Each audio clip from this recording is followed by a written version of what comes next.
Politicon. So thank you for making this a big success.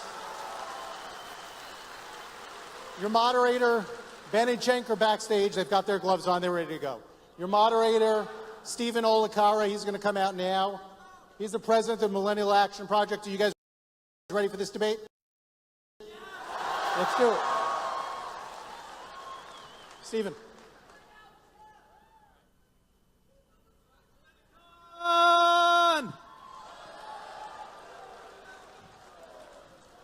Are you ready for debate night at Politicon 2017?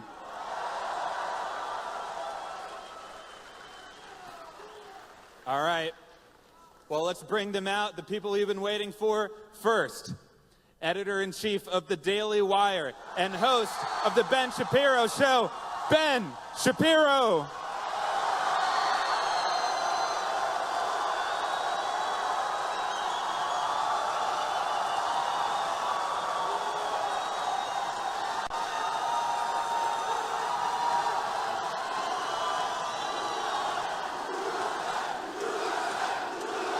All right. All right. And founder and host of the Young Turks, Cenk Uyur.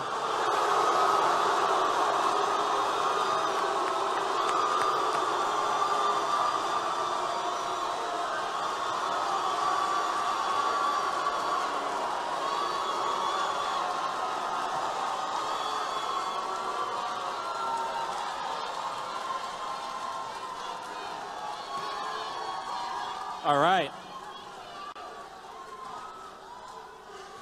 If you guys can be a little more excited, that'd be great. All right. Well, we're here to debate the future of the political parties. And let me just say quickly one thing about the format. I'm going to pose questions to both of our speakers here. We'll have a response. We can have a re-response. We can go back and forth a few times. When we've gone far enough, then I will step in. I might ask a follow-up question, or I might switch the topics. So, are we ready to go, guys?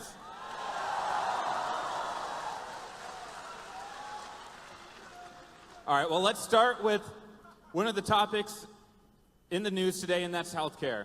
And I'm going to start with Ben. Are you proud or disappointed in establishment GOP figures like John McCain, Lisa Murkowski, and Susan Collins for their vote on healthcare? So, I'm wildly disappointed with the entire party. The fact is that we were promised a full repeal of Obamacare. They did not even attempt to pursue a full repeal of Obamacare. And the fact of the matter is that there's a significant gap inside the Republican Party about whether this should even happen or not. There are people who believe that the Obamacare regulations are an affirmative good. There was an attempt to basically leave all the Obamacare regulations in place and just remove the funding mechanism, which would have led to the exacerbation of the death spiral. The truth about healthcare is this. There are three qualities of healthcare that you can have. You can have affordability, you can have universality, or you can have quality. And you can have two of those three things, but not all three. Right? You can have universality, affordability, or quality. Two of those three things you can have. And one of the things that's happened with Obamacare is that you've gotten closer to universality, but you haven't gotten any closer to either affordability or quality. And the Republican Party seems to be falling into the trap of basically just copying what the Democrats do, except being worse at it. What they actually need to do is relieve the regulatory burden that is driving up the cost of health care, and they need to stop acting as though insurance companies' jobs is actually just to reimburse people for their bad health. If you join up with an insurance company and your health sucks to begin with, you're going to pay more because it's an insurance company, not a charity. Now, that doesn't mean that we can't have Now, that doesn't mean that we can't have some form of backup for people who have pre-existing conditions. I would hope that the social fabric would help fill that in. This is why I'm a big believer in charity and churches and synagogues filling that gap. But what we can't do is suggest, as the Bernie Sanders left does, that health care is an inalienable right, and therefore you can put a gun to my wife's head, she's a doctor, and you can force her to provide care at any cost you want to pay. You can't do that and hope to increase the supply of health care. Health insurance is not health care. They're not the same thing. And anybody who tells you differently is lying or trying to sell you something. Excellent.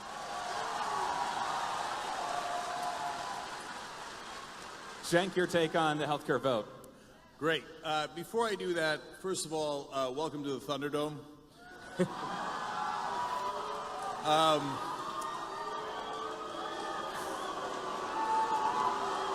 right. Let's hear him speak. Guys, All guys, right. wait till he does something. I mean, In all seriousness, the reason that I kid around about that is that I really want to make sure that Ben's opinions are heard and my opinions are heard, and that there's an exchange of ideas.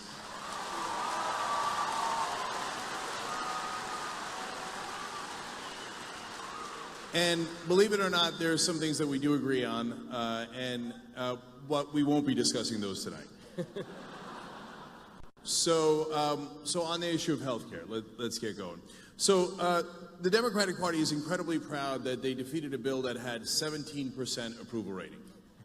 It's a low bar, and I'm glad they held. The Republicans have a comical position, which is that why didn't the Democrats help us defeat Obamacare? Well, that's kind of because that was their idea, and why in God's green earth would they help you defeat their own plan? Now, is Obamacare enough? Not nearly. And there are a number of issues that we had as progressives with it, including lack of price controls. You left it in the hands of private insurance, and of course, them being corporations, which Ben kind of alluded to there, they're going to want to make money. And so that is very, very normal. And so I don't think that that was the right way to approach it, and it was originally a Heritage Foundation plan to begin with. So I believe that the right approach, and the one that Democrats should pursue next, although they probably won't, is Medicare for all.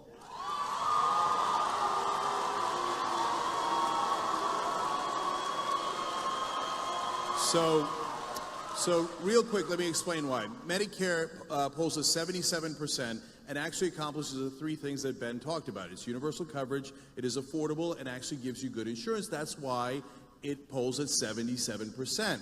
And Medicare for all now polling at 60%. Federally funded health insurance for everybody polling at 61%. So I tell to my Democratic friends, you might want to try something that's popular for a change.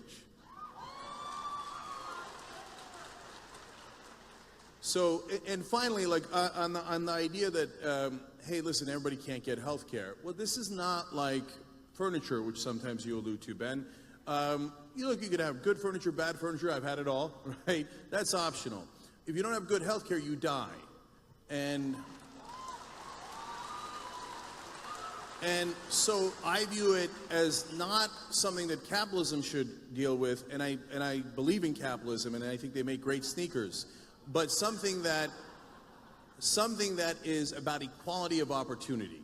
And you cannot have equality of opportunity if you're dead. So Medicare for all. okay. Go ahead. So a couple of notes in response to the Medicare for all shtick. So this is Bernie Sanders shtick, obviously.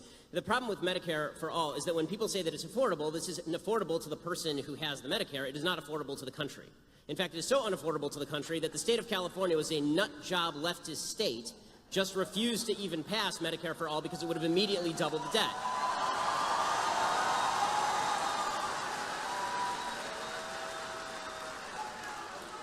As far as the idea that medical care is a right, but it's not actually a good or a service, this is a way to make things less plentiful. If you declare things rights, but you don't actually incentivize the creation of those things, you don't get more of them. So the South African Constitution has right in there that healthcare is a right, that housing is a right.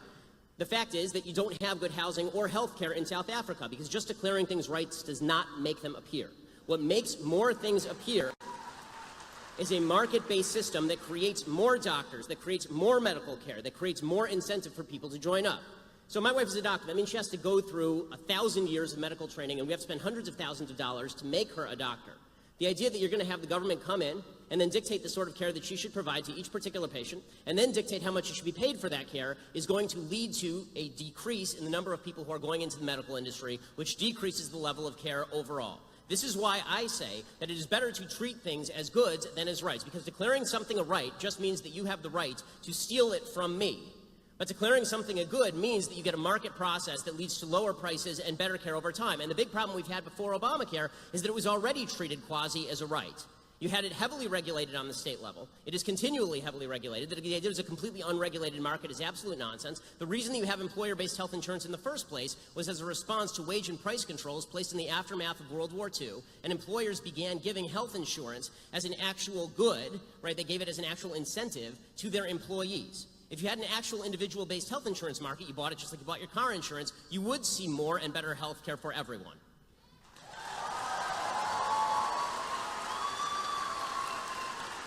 Yep.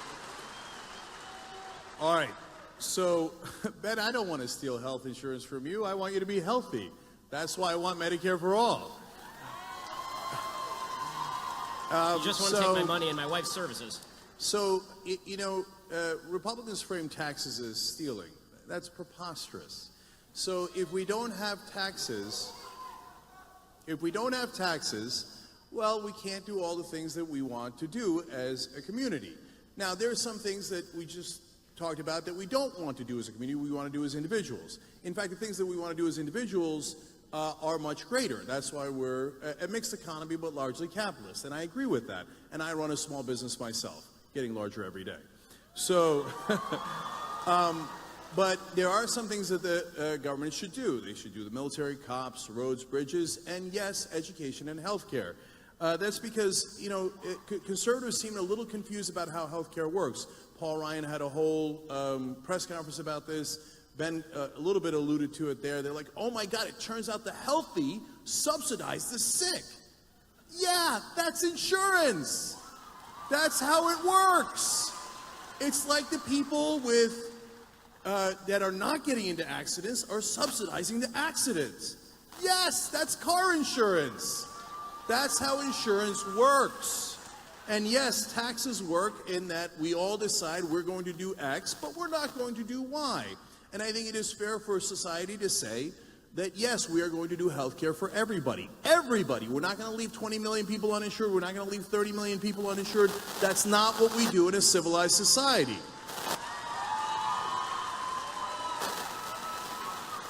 And from time to time, the attack against Medicare, they say, oh, it's an entitlement.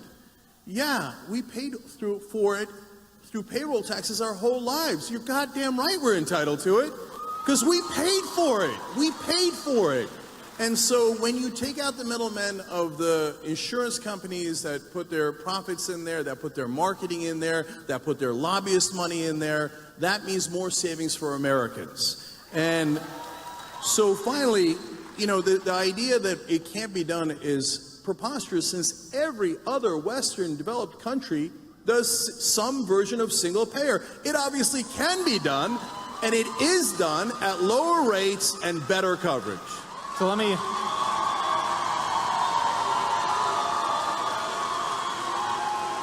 add something to this question, and you can respond to it if you want to. But Cenk referenced Paul Ryan. When the Republicans took control of Congress, Paul Ryan, the Speaker of the House, famously said, we need to switch from being an opposition party to being a proposition party. So what's your evaluation, Ben, of their efforts in that direction to unite the party and move legislation forward? I mean, we all have eyes. They suck at it. I mean, and Paul Ryan is not exactly my go-to guy when it comes to political acumen and genius. So I'd more want to respond to some of the contentions that Cenk was making about Medicare for all and single-payer health care. A couple of things. One, when you say we pay for it, that's not technically true. The idea that everybody who's paying into Medicaid paid for it and now they get out what they paid in is obviously not true. It is a redistributive program. And to pretend otherwise is just silly. The people who are paying the payroll taxes are not the people who are taking out through Medicaid, obviously. Can I just address that super quick? So if we're talking about Medicare, right? Not Medicaid. Right. So in Medicare, so you're both correct and incorrect. So it's not like I put in $20 and I get $20 back. That part is true. Right. But we all pay into Medicare together, and then we all get it when we are sick. So can I ask you a question? I have two questions, really serious questions. One, what is your ideal tax rate? Because it's going to cost a lot of money for a lot of this stuff. And two, what is your ideal level of medical care? Because the fact is that we can spend millions of dollars on people at end-of-life care. We can spend millions of dollars on surgeries and preventative care. I mean, healthcare is an expensive business, even under a single-payer system, which is why generally you end up with rationing. So what is your ideal level of healthcare that is provided to everyone, and what sort of tax rate are you proposing to subsidize that? Yeah, so those are very, very fair questions. So let's talk about taxes for a second. So conservatives agree or say all the time that the golden era of America was the 1950s and 1960s. Well, there's a lot of truth to that. Our economy was booming at the time, and we became the #1 economy in the world at that time. The tax rate for the highest bracket fluctuated between 70 and 91%. So that is when we were at our best. Now, I want to be clear. I'm also a businessman, and boy, that seems high. It does, okay? And one of the reasons my family were Republicans when I was growing up was because before Reagan came in, the highest marginal tax rate was 70%. So now we are nowhere near that. We have reduced taxes to bare bones, and we have shifted the taxes onto the middle class and away from the rich and corporations. So there is a much better balance to be had. And if you said to me, well, you're going to have $800 in taxes that are new, I say, wow, that hurts. But you're going to save $1,000 in premiums, deal. That is a deal I will take every time because I can do math. Okay. So that is the beginning of your answer to taxes. And then you said how much care. Well, so that is something that all the countries that do single payer or a version of single payer struggle with, and they have learned a lot of lessons. And if we stop saying, America's #1, we might actually just, first of all, on this issue, we're number 37. And if we looked at what Japan is doing so well, keeping costs down to half of ours and less, we might actually learn something from Japan, Switzerland, and other countries. And by the way, when we say Medicare for all, Medicare Advantage exists. So you can actually add private insurance on top of that, and I find that perfectly great. I have no problems with that at all. So that is the government making sure you don't die and actually lowering rates for you. And then if you want more insurance, no problem. So all this sounds great, except for the fact that Medicare, Medicaid, and Social Security eat up 66% of the federal budget every single year. The idea that all of these socialized medicine countries have it so much better than we do, particularly in terms of cancer care, is a joke. We are still #1 in terms of 5-year cancer survival rate here in the United States. And when you talk about top marginal tax rates in the 1950s, there are a couple things that are worth noting. One, that was top individual marginal tax rates, not necessarily the business tax rate. We now have some of the highest corporate tax rates altogether in the industrialized world. And if you would prefer for us to destroy half of the world before we become the only country that didn't have its industrial capacity destroyed, which is what happened in the 1940s, leading to us being the only productive country on planet Earth, essentially, for the next 2 decades, I'm not with you there. I'm not really in favor of having a giant world war that destroys all industrial capacity across the West, so we're the only people who actually have the capacity to produce anything and just markets that we can provide to. Right. So, first of all, it is fair to say that, of course, the 1950s and 60s were different. We'd just come out of the war. So, but you have to consider all the different factors. So one was that factor, and the other factor that was the one I mentioned. So when Republicans and conservatives say, well, high taxes by definition will lead to slower growth, well, we know because of our experience in the 1950s and 60s that isn't true. Now, you can say there are other factors, but you can't say that the highest marginal tax rate being 70 or even 90% slows down growth, because it didn't. And it wasn't in Japan and Switzerland, it was right here. And by the way, as a guy who grew up Republican, I was surprised by that too. I was surprised that Finland's system of non-competition in schools worked, but it does. So we have to be open to facts and understand. So, and on the issue of where we're good and not good in healthcare, sure, there are different areas where we excel. But Ben, honestly, you're cherry picking there one particular area that we're good. Overall, we're number 37. That is not a good result. Well, you have so to break if we're down not what that dying means. from cancer, we're dying from other things. It's empirical. We are not as healthy.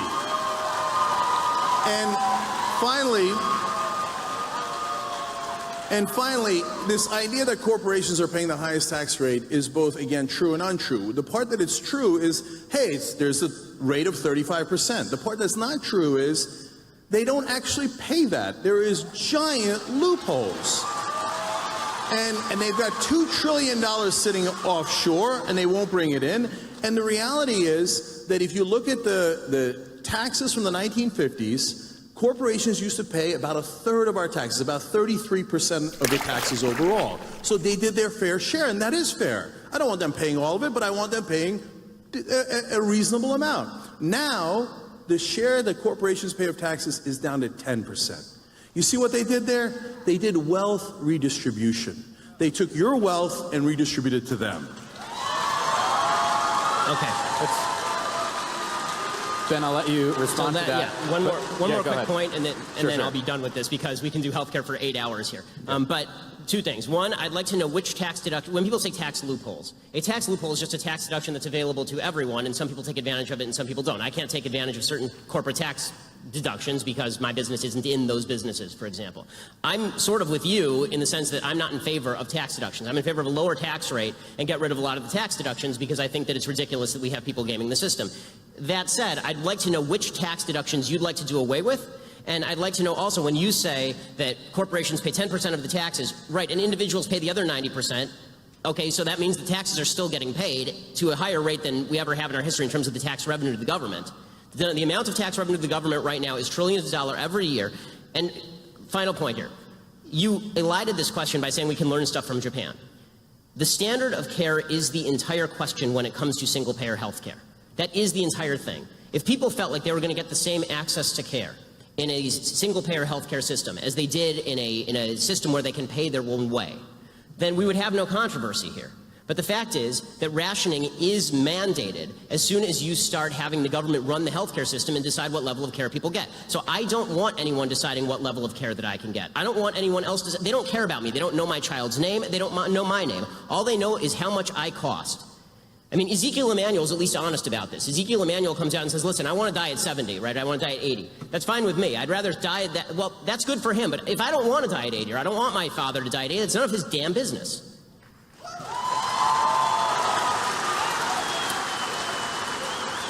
So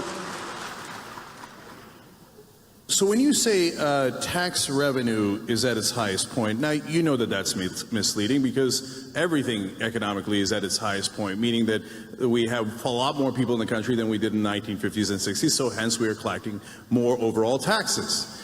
But the reality is, as a percentage, it is clearly down. The top bracket now is around 39%. It used to be at 91%.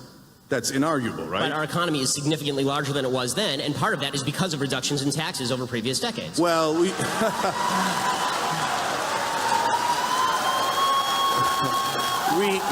tried supply-side economics. Hey, Kansas, how's that working out for you? So there's this myth that... It's working out for you. Your business is doing great. Okay, yeah. Well, we just had 8 years of Obama.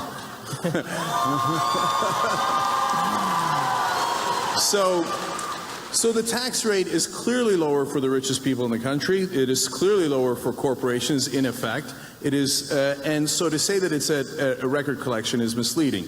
So in terms of the health care and how that relates to the government, oh, by the way, on one more thing on taxes, you said, name me a tax loophole. Mm-hmm. So yes, there are plenty of those. For example, they hide their money offshore. They do tricks like the double Dutch and the Irish sandwich or the reverse. And I would end that. I would say, hey, you know what? If we've got a 35% rate, here's the new rule. You're going to pay 35%, okay?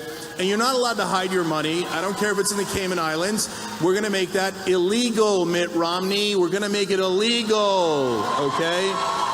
And so then every once in a while they do a tax holiday. Well, that must be nice. You remember when you got a tax holiday?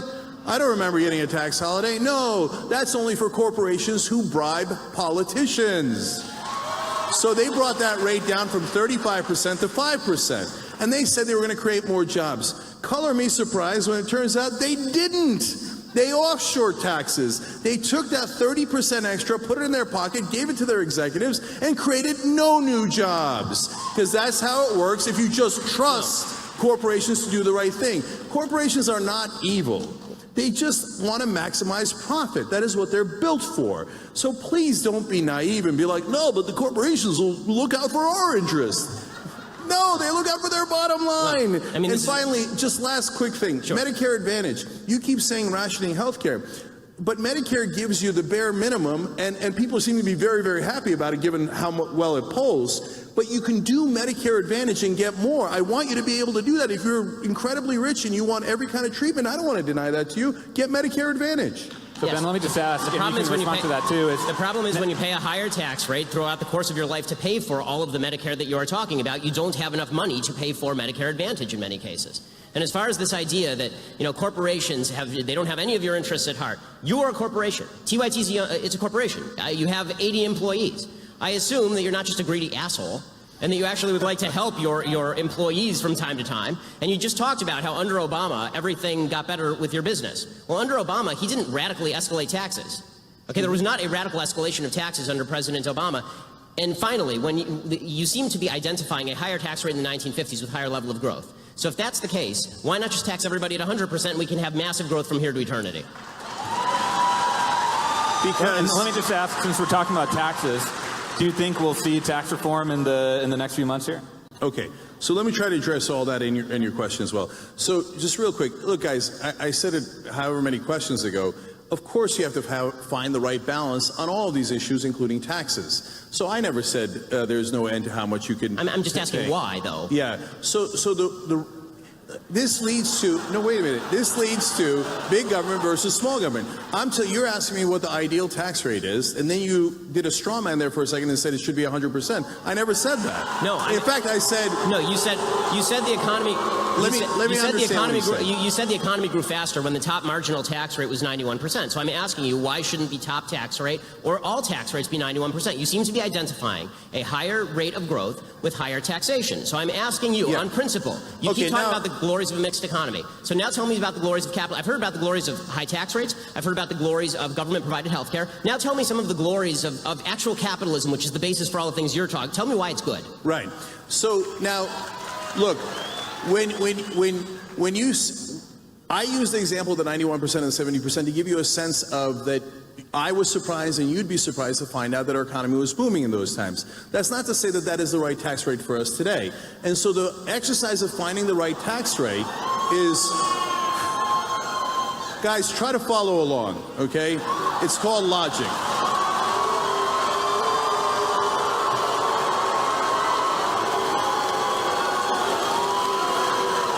So it would be preposterous to set the tax rate at 0. It would be preposterous to set it at 100%. So what we have to do as a society is figure out where we can maximize the most amount of good for the country. Should it be closer to 0 or closer for the to government, 100? but not too much away from us. So, for example, the reason why when taxes are higher, it winds up being better for the economy is because it recirculates the money. So if you give it to the rich, this is hilarious. If you're uneducated, please at least don't make it obvious. This is the most interesting conversation on taxes I've heard. If you don't know the concept of recirculation of money, then go look it up. And so the way that it works is that when the middle class has more money, disposable income, they spend it. Why? Because they're not living the lap of luxury. They're not saving it for their yacht. So they need to buy food for their family. They need education for their family. So they spend it, and it goes back into the economy. If you just give it in supply side economics to the rich and hope that it trickles down on us eventually decades later, what they wind up doing with it is something that is logical. They save it. But that means it does not recirculate in the economy. And that is why when you have lower taxes, ironically, the economy does worse. But of course it's a balancing act. Okay, so now you're making a strong case for Keynesian economics, which is totally fine, obviously. The problem with Keynesian economics is that it doesn't even work in theory because, again, once you go to the logical extreme, which is remove all of the money from the rich people who are saving all their money and give it to all the poor people to buy hamburgers, that doesn't help the economy or spur the economy. What spurs the economy is a higher level... What spurs the economy is the creation of new products and services, and that is only going to be done by people who have expendable capital to actually invest in the new products and services that we all enjoy. This is what creates economic growth. It's also worth noting that this myth that spending is inherently better for an economy than saving, that's only true if you're talking about somebody's actually taking the cash and just shoving it into their mattress. Banks are in the business of lending. When they take the money in, they don't just stick it in Al Gore's fake lockbox. They actually lend the money back out to people to actually create new businesses and new products. You had an investor, right? When you started TYT, you were given $4 million by Buddy Roemer to start TYT. That's great. That's the way business should work, right? But that money it didn't come from a bunch of poor people buying hamburgers. It came from a very, very wealthy guy who gave you money to create a business a lot of people want to patronize. If you want better products and better services, you need more investment in the products and services. The basic name, trickle-down economics.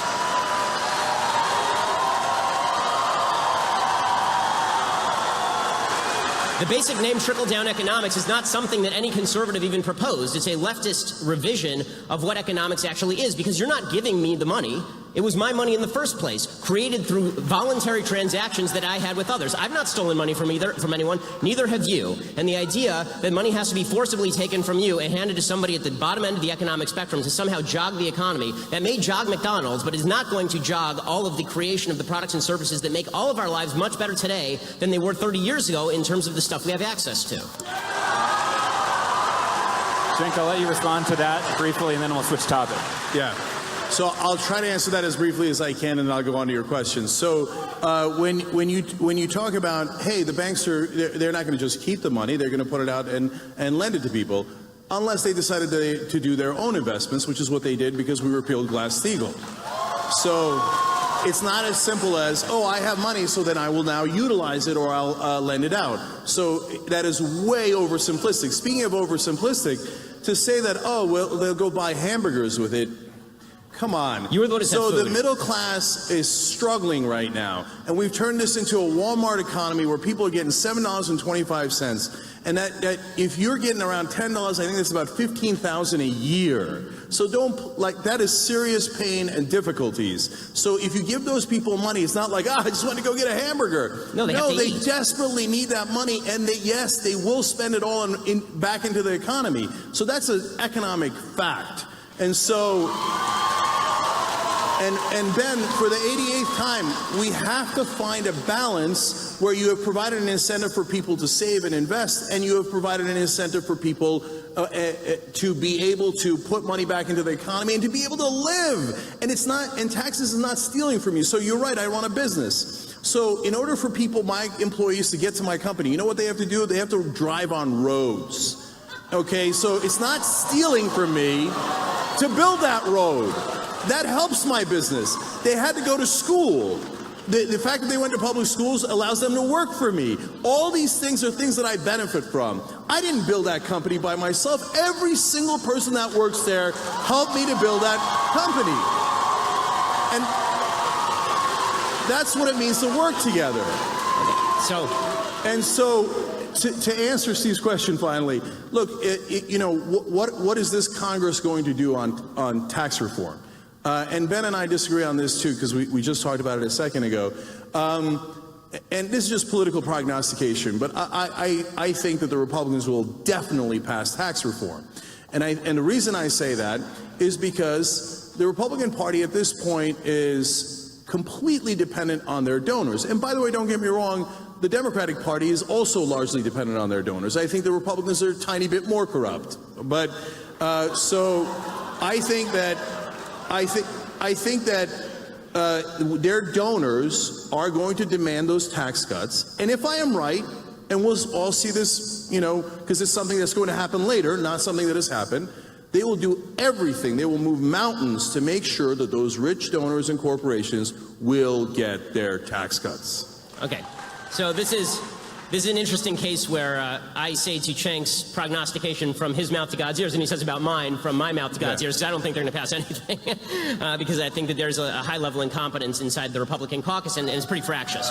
But I do want to go back to a couple of points, because you actually hit on some major thematic points. You talked about roads and the fact that we need roads in order to get to work. This is a point Elizabeth Warren made, and obviously a point that President Obama made at the time. I don't think anyone argues that we don't need roads to get to work. The problem is that when you're talking about roads as a percentage of the budget, we are talking about a tiny, tiny, tiny percentage of the federal budget and of the state budget and even of the local budget. So the idea that you're justifying massive tax rates on corporations in order to pay for roads is just intellectually dishonest. It's a tiny the stuff that we agree on, that government should spend on, is a tiny percentage of spending, right? It's all the other stuff that we disagree on. As far as the idea that I'm somehow being, dismissive toward people who are buying hamburgers, I'm not. I'm saying the people who are poor need to buy hamburgers to feed their children. They don't have the money to invest in building an iPhone, because when you're just trying to get by and you are living in a Walmart subsistence economy, you're using that money to buy the products and services you need to get by. That does not create new products and services that become cheaper over time through competition. You need somebody to make those investments. You said this about Glass-Steagall, for example. You said the banks, they might make their own investments. In what? In what? They're not investing in themselves. I mean, they have to take that money and then they have to use it to invest in something else.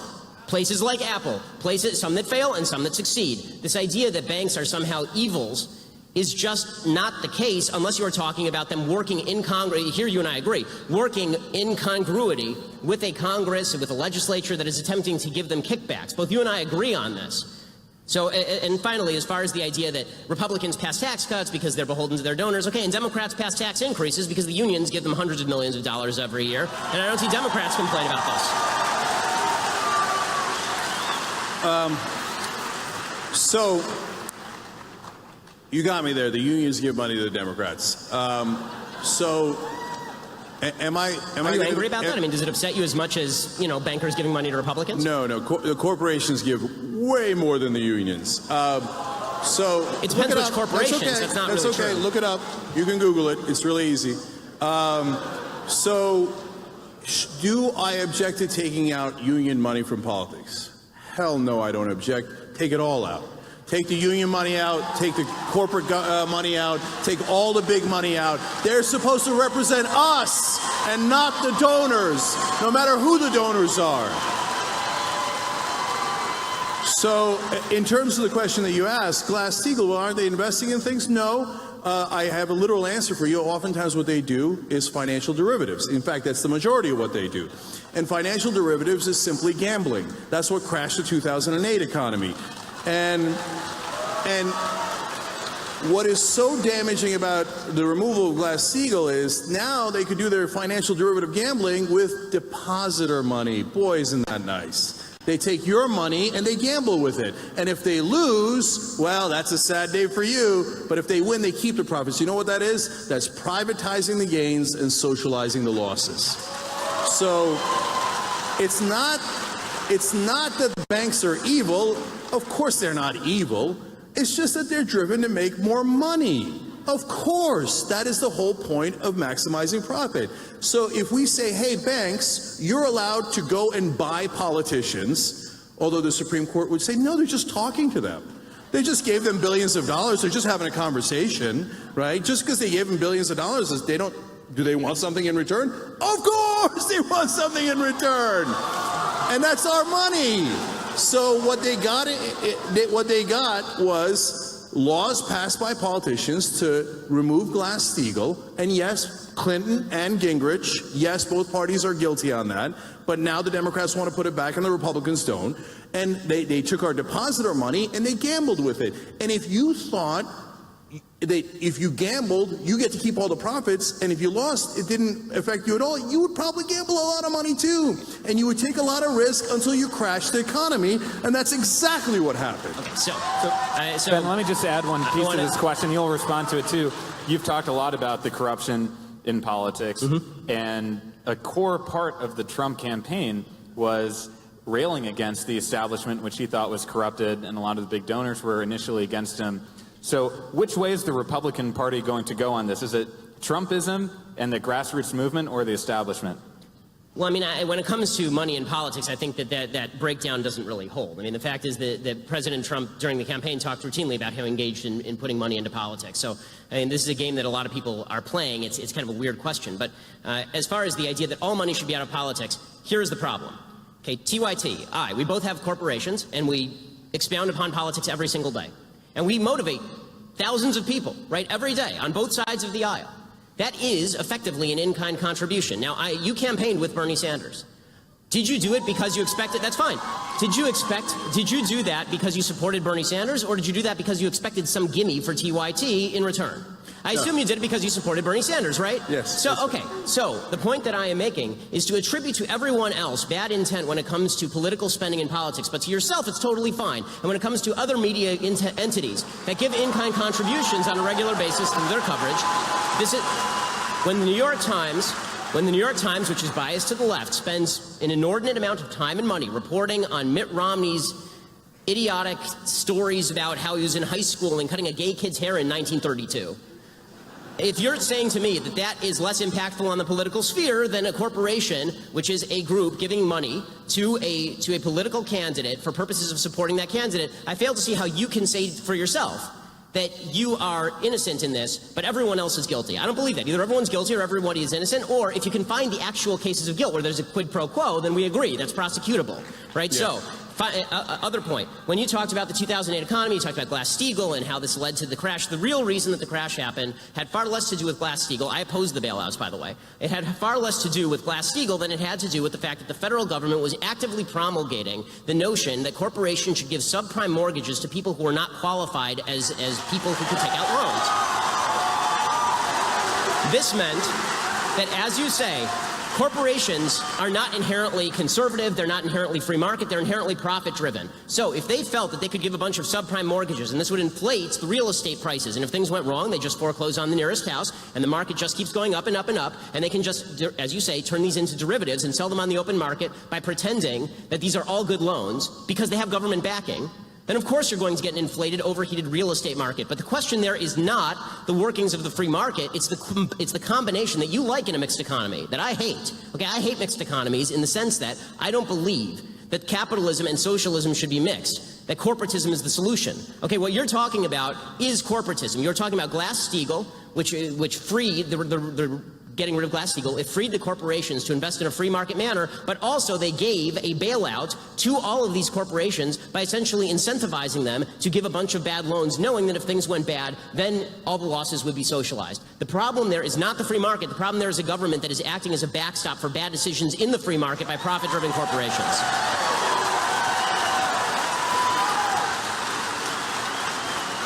Okay.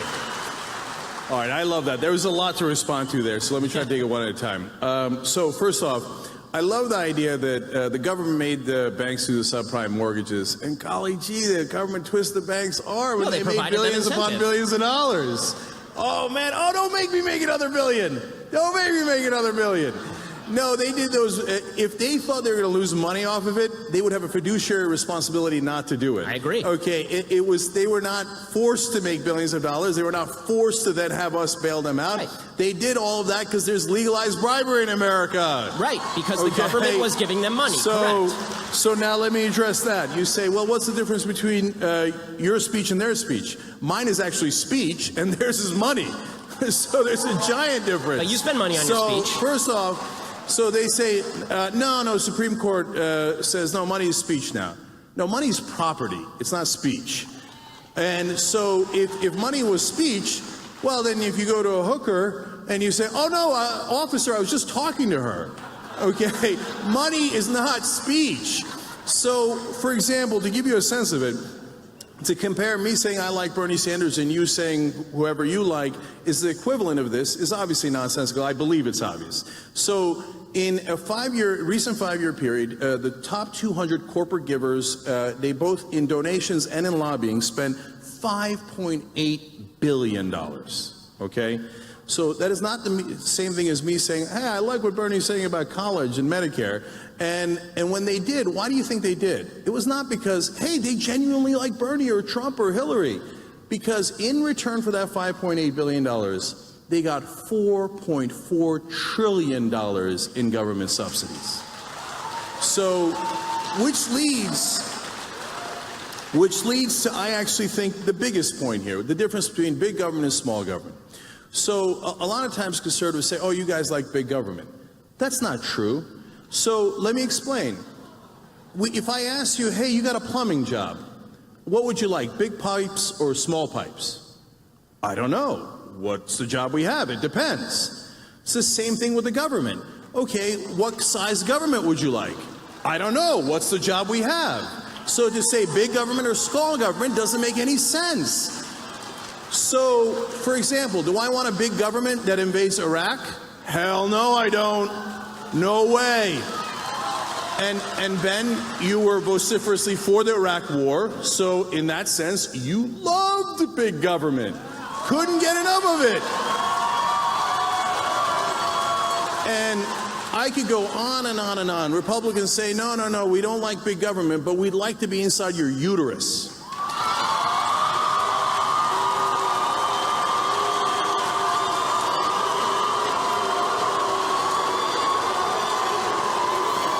So just admit it.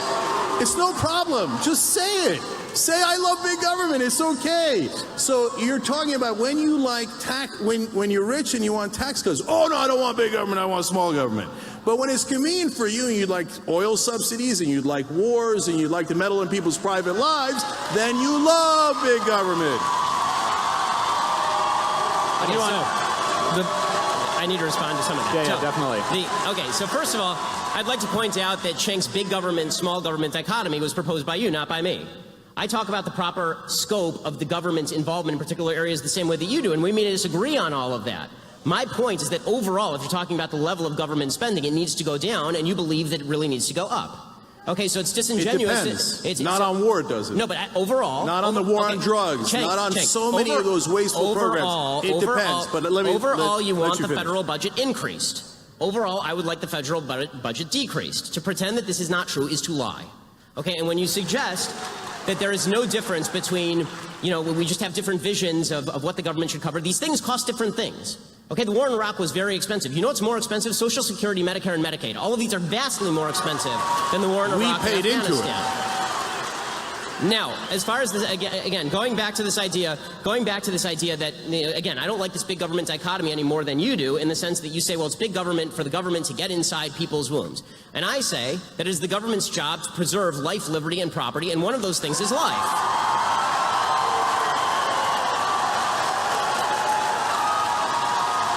To protect you from someone else taking it. Okay, to protect you from someone else taking it.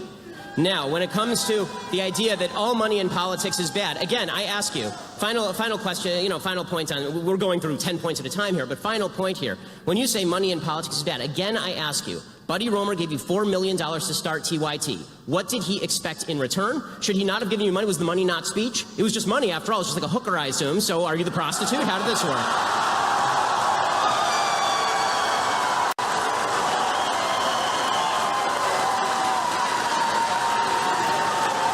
When you take money from Al Jazeera, does that make you a hooker for the Qataris? How does that work? That was an awesome conflation.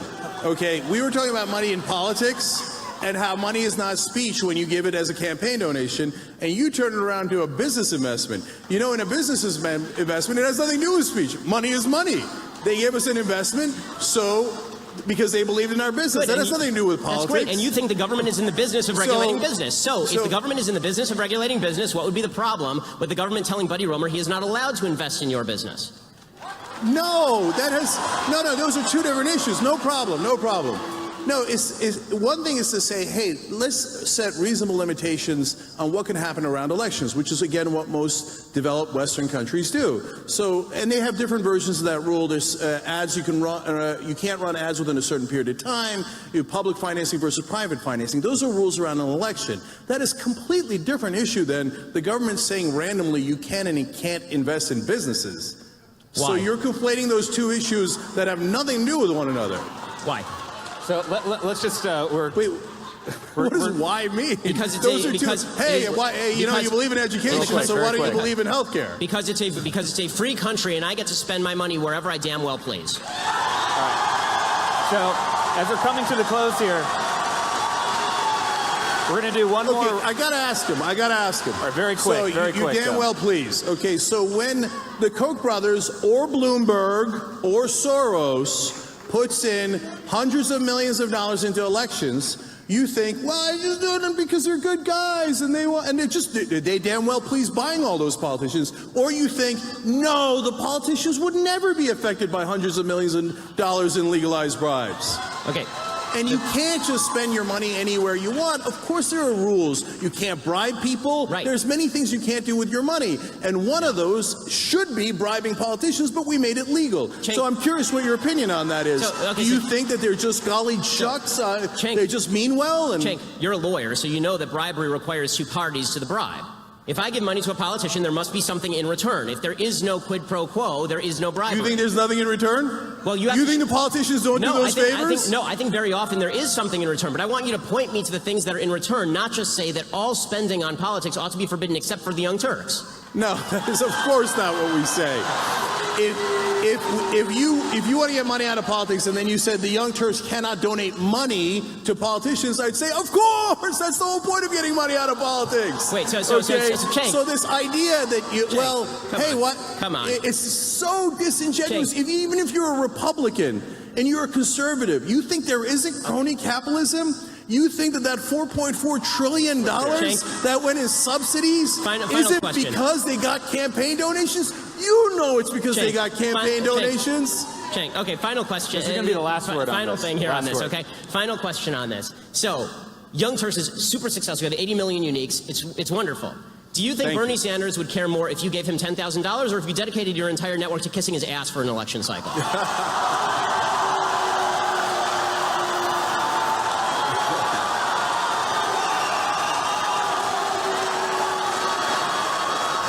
All right.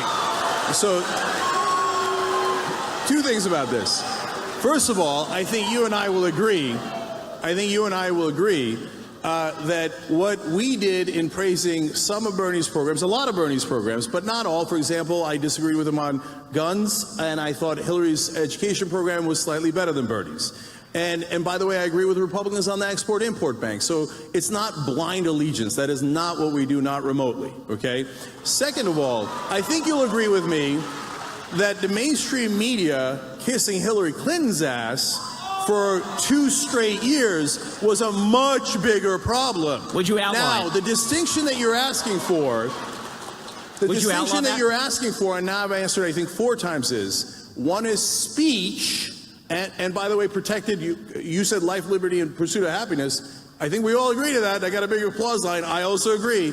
And in our Constitution, the First Amendment is right to speech and freedom of the press. So that is that rubric. Money is not in the First Amendment. There is no right to spend money on politicians. Money is money, speech is speech. All right, so let's do rapid fire now as we come to the close here. I think, by the way, there's wide agreement about the corruption in politics, maybe different ways of how to deal with it, but this has been a very good conversation. So I'll go first to Ben. As we look at 2020, what will be a winning message and who will be a winning candidate on the Republican side in 2020?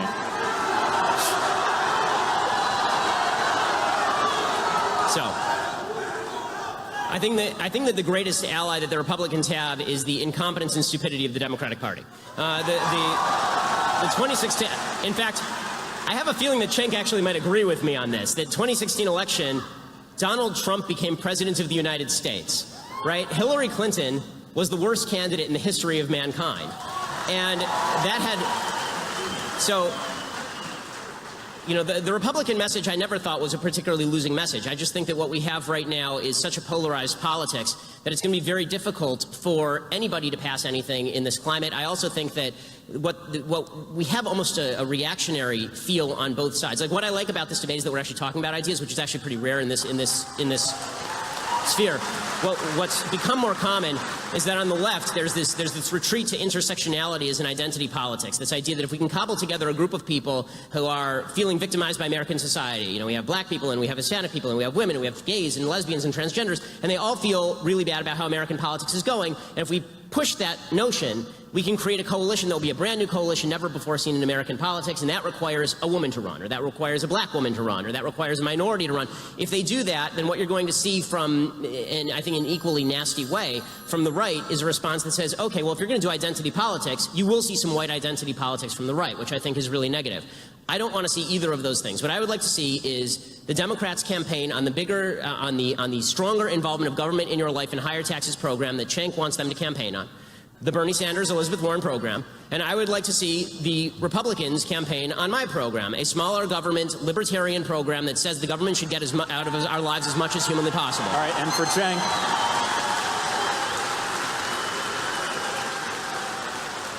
Cenk, what will be a winning message and who will be a winning candidate for Democrats in 2020? Yep.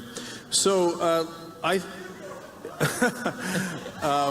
Wouldn't it be weird if this ended up being the stage? That's what I told you guys backstage, this presidential debate. Okay, so, look, Ben, you said earlier that you didn't set up the big government, small government paradigm, but you just said you want them to run on a small government yes. platform. A less involvement in American again, lives, yes. small government doesn't make any sense. So let's break it down. You asked me about particular issues, so I'll give you one. So you were in favor of the Iraq War. That cost us at least $1.5 trillion.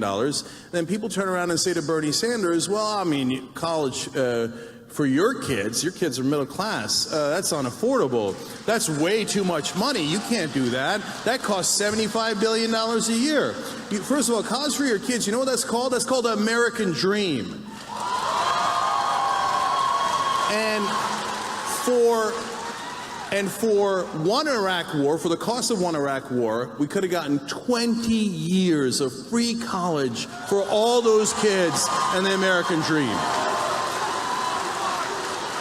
So it isn't about big government or small government. It's about what do we do with the money. So that $1.5 trillion could have gone to us, could have gone to the middle class, could have gone to a better economy. Because when you go to college, you come out, you start businesses, you engage in this market, and you make things better, and you employ people. We could have used that for us. Instead, we wasted it in Iraq. And, by the way, I believe, Ben, you want to get tough on Iran, you want to rip up the deal, etc. If you thought the Iraq war was a waste of blood and treasure, wait till you get a load of what happens in Iran. So we're not going to make that mistake again. We're not going to make that mistake again. So what would I want to look? This idea of the identity that Democrats don't have identity politics, and some of them do, but let's not forget that Republicans do the same and worse. Who was the one who came up with the Southern strategy? That was the Republican Party, and the Southern strategy was, let's go get racist white voters in the South. That's a fact. So, once again, it's this wonderful capitalist invention called Google. Google it. So, two Republican chairmen have said, yes, we did do that strategy, and we apologize. So that's a fact. They're the ones who invented identity politics. So when you like identity politics when it serves your interess, but all of a sudden when we say, hey, can black people have the same rights as white people? Oh, identity politics. Can gay people have the same rights as straight people? Identity politics. It's called equality. Look into it. It's called America, okay? All right, well, I think we now know. USA, USA, USA. All right. Equality for all of us. Okay. All right. I want to respond to this is a Ben, point. just very quickly, and then we'll have to This wrap is it very up. quick, okay? Very quick. Okay, I want to respond to a point. This is a point that Cenk made last year in his debate with Dinesh repeatedly for about an hour. Was the Southern strategy with regard to the Republicans. Okay, I'd like to point out the idea that the entire South solidly moved into the Republican category because of the Civil Rights Act is historically false and has been debunked multiple times by people ranging from Sean Trent to Real Clear Politics to professors at the University of Pennsylvania. And there's a bunch of ways to debunk it, including the fact that the Congress did not switch Republican in the South until 1994. Okay, did it take 30 years for the racists to realize what was going on?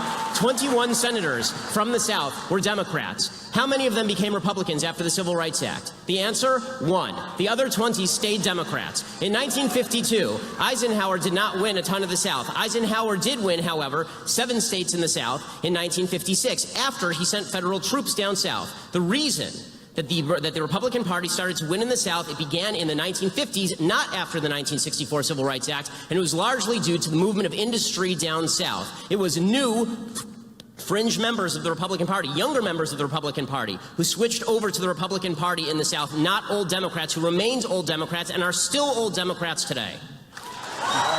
So I'm going to jump in here. Okay, I got it real quick. You're right. Very quick. By the way, final vote, sorry, Jimmy Carter launched his 1980 campaign at the headquarters, that town in Alabama that was the headquarters for the KKK. So to pretend that it was only Republicans playing the bad and evil race strategy is just a lie. All right. Okay. Last word. So that was him responding to his own thing. Okay. So, real quick, because you're right, we had a whole hour-long, almost an hour-long debate on the Southern strategy. You guys always cherry-pick certain windows of time. In this very narrow window of time, this people change to that. I just went from 1952 to 1994. Hold on. If you're so right, why did two heads of the RNC come out and say, yes, we did the Southern strategy, and we apologize? Why did Pat Buchanan say to me on MSNBC, yes, we did the Southern strategy, yes, we got whites to vote for us in the South, and we had a good run, okay? It wasn't me saying it, was Republican leaders and Buchanan who did it at the Nixon campaign, admitting that that was exactly the strategy. And there were some members of the Republican Strategy Council who were doing evil things. That doesn't mean all the people who voted for the Republicans were voting for them because of those things. And to impute that motive to tens of millions of people down south is to ignore not only every public opinion poll, but also to fail to recognize history. All right, I'm going to cut right in here.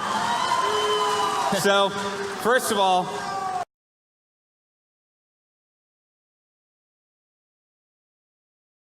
I think we figured out who this crowd wants to run for president in 2020. Ben Shapiro. Cenk Uyur. Second of all, this is exactly the type of debates we need to be having between the left and the right all across the country. And I want to thank Politicon. Because this is exactly what we need in America. If we're not listening to each other, then our democracy won't succeed. And that's why I think this has been a very constructive debate. I'm not going to appoint a winner, but the real winner is the audience, because I think you've hopefully learned something new. So please join me in thanking our debaters tonight, Ben Shapiro and Cenk Uyur. And give a round of applause for Politicon. Give a round of applause for you. My name's Stephen Olicaro with the Millennial Action Project. Thank you and have a good